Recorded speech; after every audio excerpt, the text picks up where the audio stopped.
The Conqueror's Awakening, Rebirth of the Untouched King. Trent Hawkins was an ordinary guy in his early 30s, living an unremarkable life. He worked a 9-to-5 job as a librarian in a small town and spent most of his free time reading fantasy novels, diving into the worlds of magic and adventure, escaping the mundanity of his daily routine. He had friends, but none that he saw often, and he never quite felt like he belonged in the real world. Trent always dreamed of something more. He often wished he could live in one of the magical worlds he read about, where he could be a hero, a powerful figure, or simply someone who didn't have to worry about bills or work deadlines. One fateful night, as he was crossing the street on his way home from work, a massive gust of wind blew out of nowhere. It was so strong it sent a nearby lamppost toppling, and before Trent could react, the metal pole came crashing down on him. The world went black. When Trent opened his eyes again, the first thing he noticed was how clear the air felt. There was a strange sweetness to it, like the air itself was alive. His senses felt sharper, and the ground beneath him seemed softer. As his vision cleared, Trent sat up quickly, looking around in confusion. He was no longer on a sidewalk in his town. Instead, he was in the middle of a vast, open field, surrounded by tall grass that swayed gently in the wind. The sky was a deep, unearthly shade of purple, and there was no sign of the city, the streets, or anything remotely familiar. "What? Where am I?" Trent muttered, standing up shakily. As he looked around, his heart pounded in his chest. This was unlike anything he'd ever seen. Was this a dream, or was he dead? Was he in some kind of afterlife? Before he could contemplate further, a voice echoed inside his mind, calm yet imposing. "Trent Hawkins, you have crossed into the realm of Valoria, a world of magic and mysticism. You are not dead, but reborn. Your former life has ended, and this new life has begun." Trent blinked, trying to process the information. Reborn.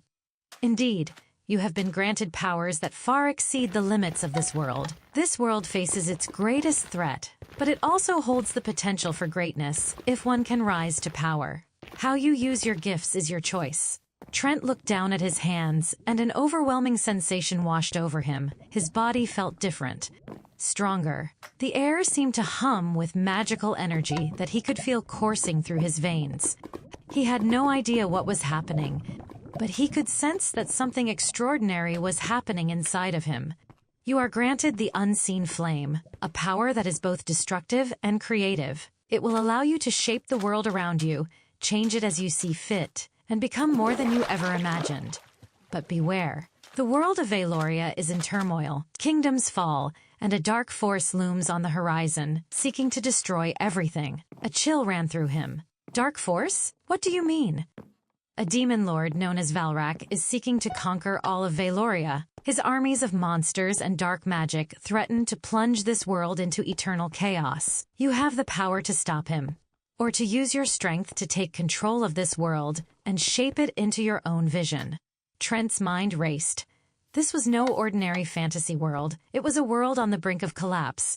But there was something deeper in the back of his mind, a feeling that he could do more than just stop this demon lord.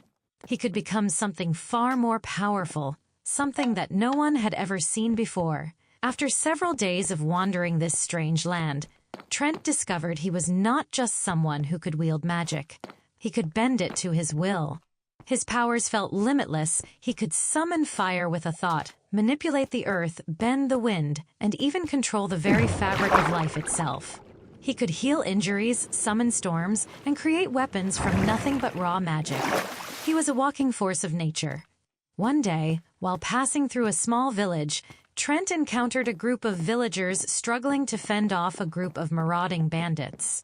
With a single gesture, Trent summoned a colossal wall of flame that engulfed the bandits in an instant.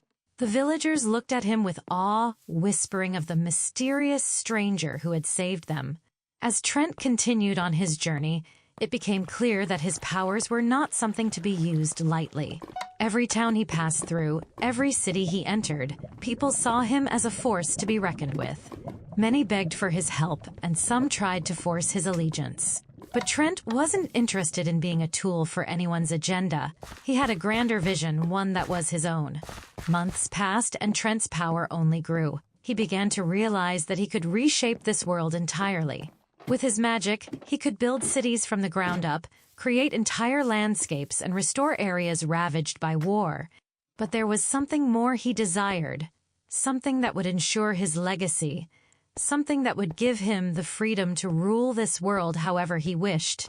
He decided to build his own empire. Trent wasn't interested in just ruling a single kingdom. He wasn't interested in serving any king or queen. Instead, he envisioned a world where he was the undisputed ruler, where every kingdom, every city, every person would bend the knee to his power. But he wouldn't rule out of cruelty. He would rule to bring order, to reshape this broken world into something magnificent. And to do that, he would need resources, influence, and an army. The first step was to gather followers.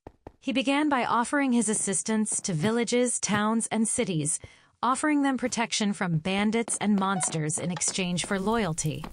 He rebuilt villages, crafted weapons, and used his powers to create wealth and prosperity for those who pledged their allegiance to him. Soon, he had a growing network of loyal subjects, but not everyone was thrilled by his rise. Word spread of Trent's power, and soon the kings and queens of neighboring nations took notice. Some sought alliances, while others feared his growing influence. They sent armies to challenge him, but with a mere flick of his hand, Trent crushed them. His power was unmatched. No army, no magic, no ruler could stand in his way. And then the time came. Valrak, the demon lord, finally made his move. His dark army marched across the land, consuming everything in its path. Cities fell, and darkness spread across the world.